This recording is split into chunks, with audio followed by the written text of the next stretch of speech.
Um, Good evening, everyone. Thank you very much. So I plan on making this interactive. Is that okay? Absolutely, Okay, absolutely. sir. It's Okay, up to okay. you All guys. right. Yeah. Any So, strategy you're using, I'm here to support. okay, okay. If you So need to when unmute anybody, just call them. I will do that. I will proceed. Go ahead. okay, okay, all right then. So please, I'll need us to keep our phones close by because the tool for interaction uh, will be on. And I did that also because it adds some anonymity as well, just because of the kind of questions that I'll be asking. So if we don't want to, just want to keep our identity, using that tool, it's quite safe. So just to jump right into it, sex and marriage, building intimacy, and strengthening relationships. Um, all right. So the introduction here is basically just to set the ground on embracing God's design for intimacy. Kicking off with Genesis 2:24. Therefore, a man shall leave his father and mother and cleave to his wife, and they shall become one flesh. Sex is one of the expressions of that phrase there, becoming one flesh. And a healthy and fulfilling sex life can bring couples closer together. It can foster intimacy, strengthen the bond. And sex was ordained by God to be enjoyed by man. And its enjoyment should be within the confines of marriage. So one of the things that we're going to just touch today is the issues around struggles with keeping a healthy um, healthy sexual intimacy, within between couples. Moving on. So before getting to the struggles, let's talk about the benefits of sex in marriage. And I put a caption there that says it is much deeper than coming. So there are several benefits extending beyond coming, in promoting emotional bonding and attachment. It enhances communication and trust, reduces stress and anxiety, fosters a sense of connection and togetherness, and also just supports the overall relationship satisfaction. But one caveat I want to add here is that if yes, is much deeper than common, but if there's no mutual coming in quotes, then sex can become counterintuitive or counterproductive. Because if there's one party that doesn't, that is just doing it dutiful is not the right word, but just doing it out of obligation, I think that's a better word, then it might lead to some other feelings, rejection, and all of that. But that's not like the topic or the focus for us today. So what we're just trying to do today is just focus on the benefits and also just talk a little bit about challenges that people might be facing or might have faced, and through God's guidance, how we can get out of that situation.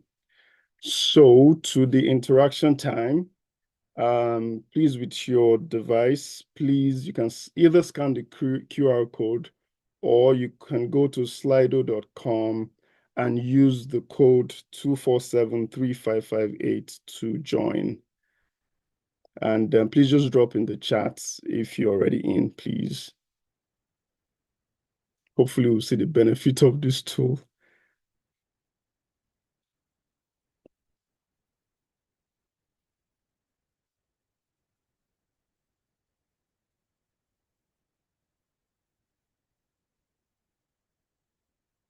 Um, So please drop in the chats that you're in. And if you're having any challenges, just let me know. I can just help.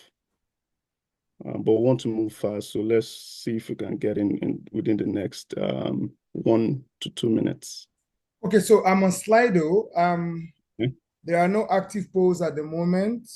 Is it Yes, going to be? because Okay, yeah, so it's when I turn it on, then okay, it's great, great. yes. Okay. All right. So let me You go. might, I mean, let's not take the chances, huh?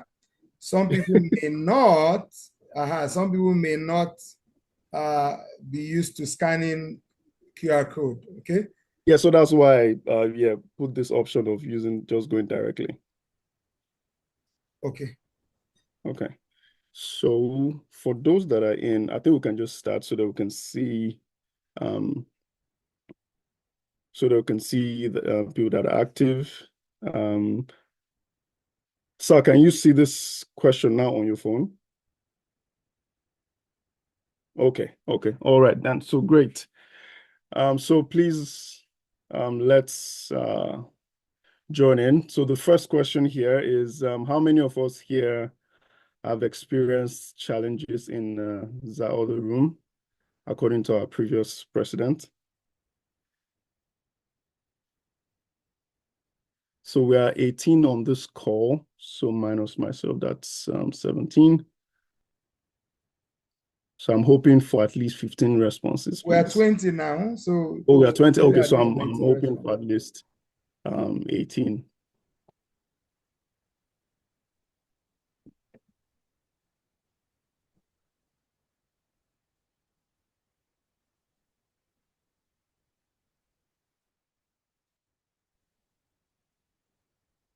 Okay. So while others are still trying to answer, we can just again just gradually try to move ahead. So the reason for this question um, is um, is for us to see and know that you're not alone, right? If you're facing challenges, in this particular department, if you're currently facing or faced, it is not strange. It is not anything new. It is something that is actually common, so that you don't feel ashamed or feel like you're not doing anything good or anything. So that's the reason why I asked this question, so that you can see that there are other witnesses here that this actually can be a challenge in marriage. Let me check the chat just in case there's anybody having any issues. Okay, I think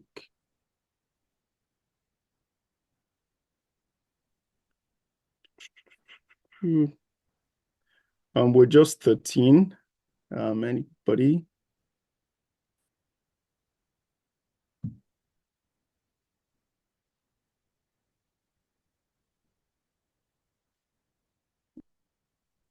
Okay, I think we'll just move ahead. We have over 50% of people on this poll already. Okay, so we have 14 people and everybody says yes. So I think that goes to show that this is pretty common. If you're experiencing it currently, it is not something that you're experiencing alone. It's something that others have experienced as well. Pretty common. So let us jump to the next um, poll. So first we're going to start with the women, ladies first. So from experience as a woman, right, what has made sexual intimacy challenging for you? Now, as a group, we have come up with, a few short lists, but want to hear from the group, want to hear from everyone, hear that, what are the things, right? So that one, will learn new things, right? And two, we'll see, kind of if we as a group, we're able to okay, okay. I think some feedback is already coming in. Perfect. Please, you're not limited to one answer. Please write um, as many as you can.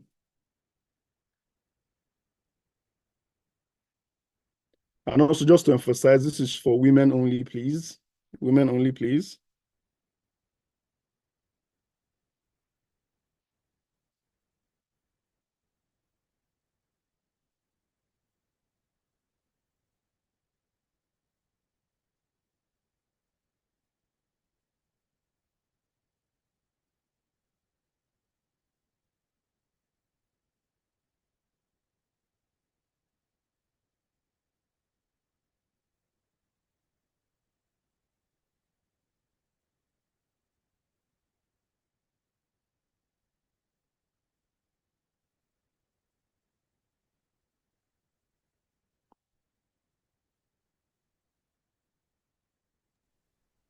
Okay, Barnabas, Hussein, I will send the link now in the comments here to the Slido. Just click that link. I'll send it now to this group. Click that link and you can be on the poll. It's anonymous, like the presenters have said. Yeah, thank you. Thank you, sir.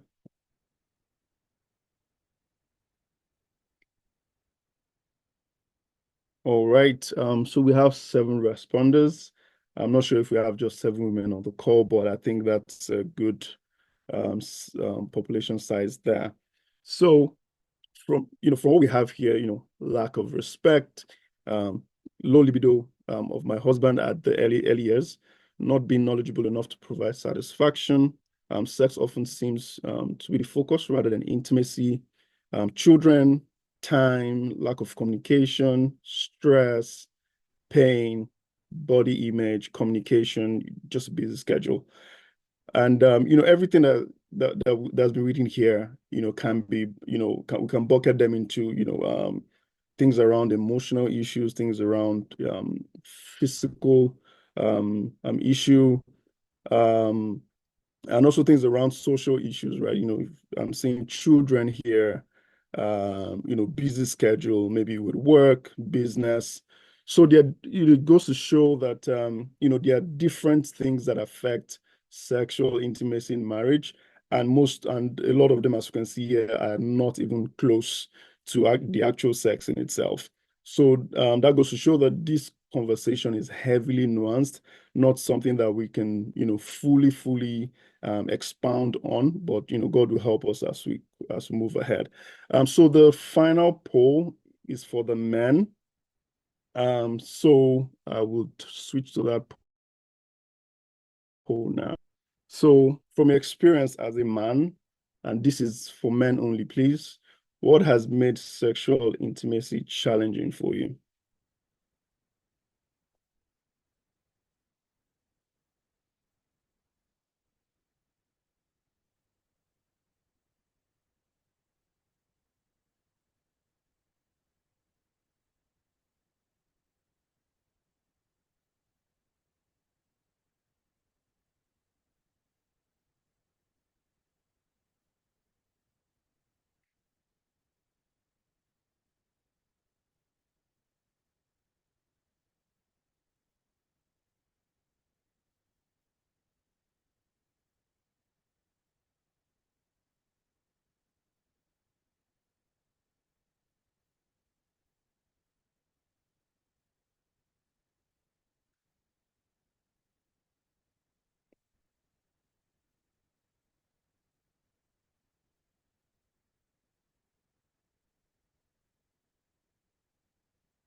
All right. And in case you don't know, like any word that is really large, that means multiple people typed the same thing. So kind of, so that means pain, tiredness. Yeah. So okay, I think okay, a few people are still typing, so we'll just give them a few more seconds here. But we can see children, that seems common on both sides. This this amazing gift from God apparently is affecting sexual intimacy. Um, Communication is also on both sides. Kind of linked with tiredness. Refusal. Okay. Lack of interest, work and busy schedule, financial. That's very interesting. I think it's tied to one of the points that we have. But a few people are still typing, so please let's keep it coming.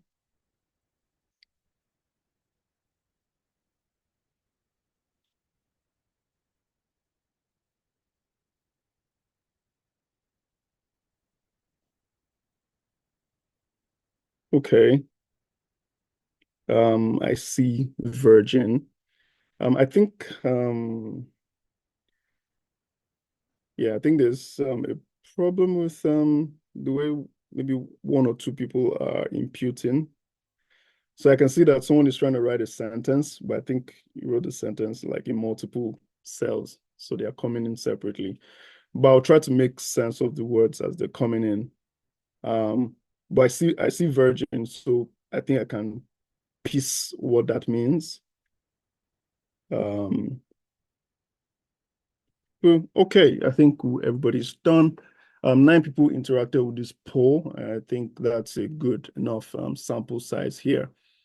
Yeah, so thank you very, very much for contributing. I think some really, really amazing feedback here. And I can take a screen. I'll take screenshots of this and send to Dean so that I can have it in his archives. That is what your people said. But the good thing is that this is anonymous. As you can see, nobody's name is here, so everybody can feel free to express themselves. Okay, so let's to the slides.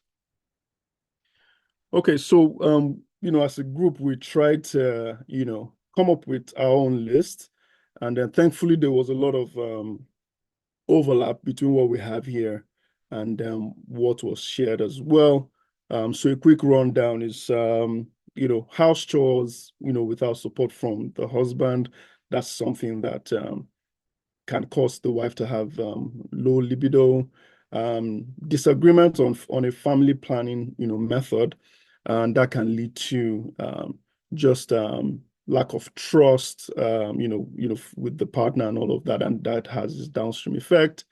When your wife does not, sorry, when the husband is not seen during her downtimes, so that means as a husband you're not there to support your wife during her downtimes, or you don't even know that she's having a downtime, and then at certain time in the night you want to come and do stuff, it won't go well.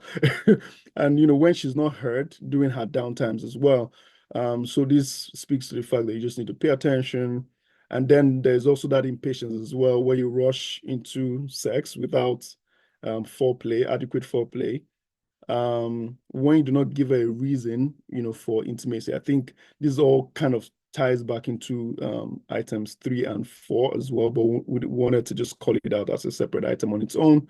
And also, when you compare, your wife to other women, for example, I think food is something that can cause wahala, talking about how sweet somebody else's food is, and maybe saying that, didn't you see this other person's food? Why can't you cook like her? Things like that.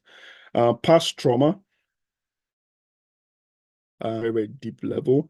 Insecurity. I think we saw on the poll that someone wrote body image, so that's kind of tied to insecurity here.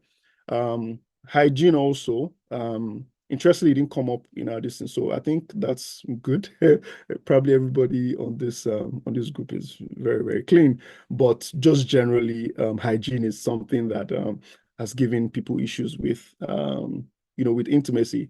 Then, from a man's perspective, stress, anxiety, insecurity as well, health challenges, disrespect, on any level. Disrespect is the spectrum. So, or at any level, both verbal and otherwise. Marital, just general disagreements, pornography, hygiene. And to be honest, pornography can be for both, the man and the woman, but just according to data, it's more of a man's problem, according to data, than women problems. So that's why we just have it here. And hygiene goes both ways as well. So these are different issues that, from a combination of what everyone shared on the poll and research that we did, can be an issue or an obstacle to sexual intimacy. Right. So I think the next slide here, we're just talking about like how do you get back, from lacking sexual intimacy, to that recovery process. And the first, the caption here is, overcoming unity. And the first step in solving any problem is the recognition of, that problem, right? If one party, for example, if both of you don't think there's a problem, then that problem is not party feels like there's a problem and the other party does not agree, then that's also will also be an issue. So but one thing for sure is that would help us is, wisdom and listening.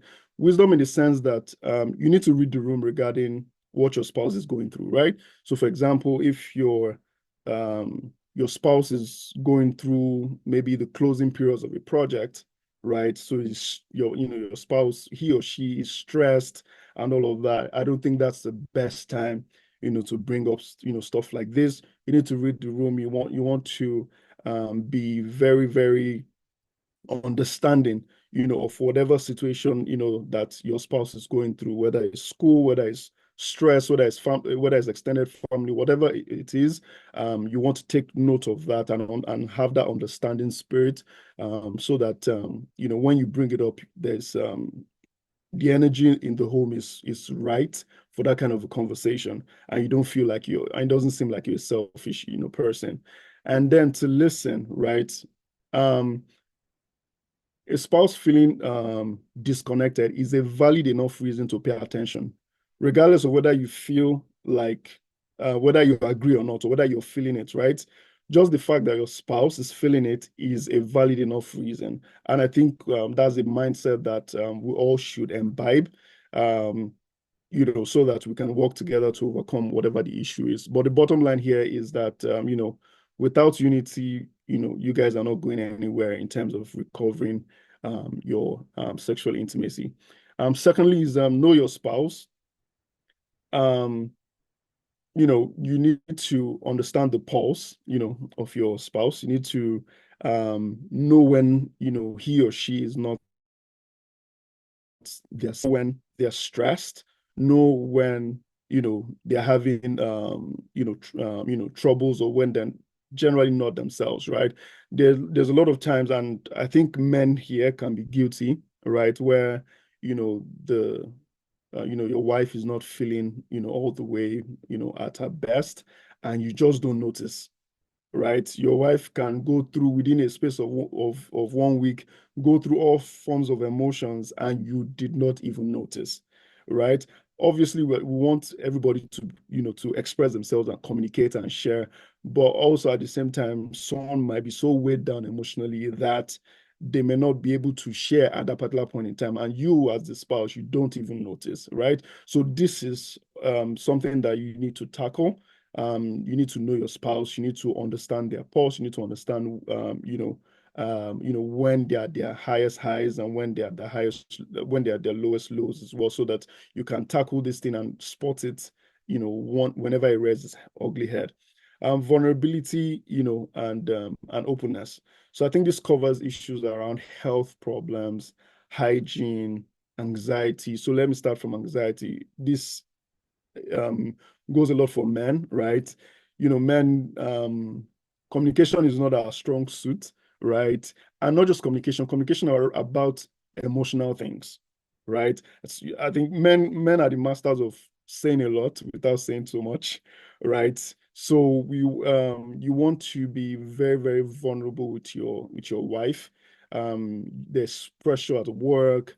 You had a presentation, you didn't think you did good, you don't think or you didn't hit your KPI, you didn't hit certain things, and you're worried and you're stressed about the job. You're worried that, man, I didn't hit my KPI. Hopefully they don't sack me, things like that. And all of these things are going through your mind, right? And you don't share them. This also ties back to knowing your spouse, on the wife side.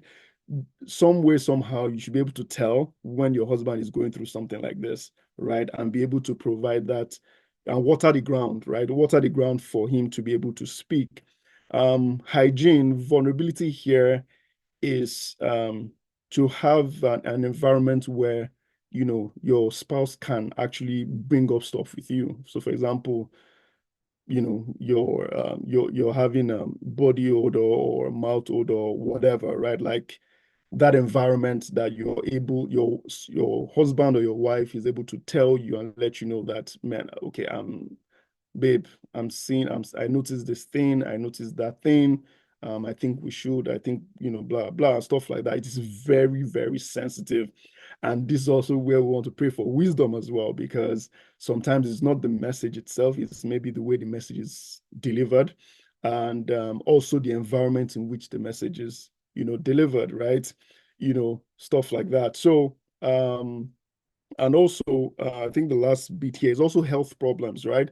So sometimes, you know, um, that's with the man, right, there are a lot of health related things that affect his ability to have sex, and maybe he might have noticed let's say a drop off, right, in the way he's able to in the way he's able to be active, right, and instead of being open, right, to resolve the issue, you find that a lot of men keep secrets here.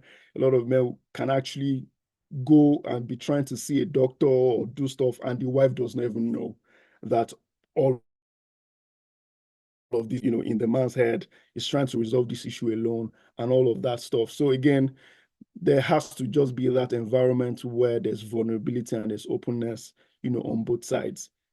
Seek, practical solutions, right? So I think here is the wide possible options here. For example, if it's health related, right? You want to seek treatment. Maybe it's exercise that maybe you don't even need any form of treatment. Maybe just exercise, right? Getting active, jogging, running, those kind of things. Improving your diet. Like once you've discovered what the underlying issue is, you want to seek practical, solutions. So if it's an emotional issue, you try to resolve it between yourselves, but if that's not possible, you maybe want to seek counseling as well, and whatever the emotional issue is, you want to try to get to the root of it. So for example, it can be as, in quote, simple as just bringing back romance, right, in the relationship, right? Because when you're, yes, for the men, right, when you are courting your, and I've been accused of this, right, when you're courting your wife, the intentionality, the those sweet things that you do, surprises and all of that, those things that made her fall in love with you, and you've married her now, you don't put her for house. A lot of men just take a step back, like, I don't marry you, I don't marry you. So there's no, you're not going anywhere. So I'm stressed, I'm facing work, I'm trying to provide, I'm doing this, I'm doing that. And I don't, focus on the, relationship itself, like the romance in the relationship itself. That, can actually help nurture that intimacy, back to good health. And, whether it's, going on dates, going on a short vacation. And vacation, to be honest, does not mean you have to travel outside the state or outside the country. It might just be just find one, a place just for both of you where that is different, from your home. So it could be, somewhere within a close distance that's just different. Just something to rekindle that romance between, both of you. It could be new shared activities. Okay, let's take a walk together. Let's take a stroll together. Let's run together. Let's join the gym together. Things like that. Would give you guys more ways to connect and spark that that romance back. And all of a sudden, you just notice that these things that used to be trouble or challenge is no longer a challenge, right? So, for example, this as an assumption I'm about to make. In the poll, so someone a response was pain, right? That pain, right? It could be health related, but it could also be a situation where maybe the woman is not lubricated enough, before the actual act in itself, right? And then it becomes a problem because somebody's not taking their time with the wife to do the things that will make her more open and more ready for for the action itself. So, and then finally here, pray in unity. I think this one, I think, is true for any situation, whether it's sexually related or not sexually related. If two of you can agree about anything that you ask for, it will be done, according to my Father in heaven. So that's one thing that has to happen between couples praying in unity. Um, And if that's, first point of mutual recognition of the problem, there has to be unity in all of this. If not, it gets difficult to solve this particular issue or any issue at all in a marriage. And just to conclude, quoting Ecclesiastes 4:9-10, two are better than one because they have a good return for their labor. If either of them falls down, one can help the other up, but pity anyone who falls and has no one to help them up. I think the theme that we've seen from the get-go here around this topic is unity, unity, unity.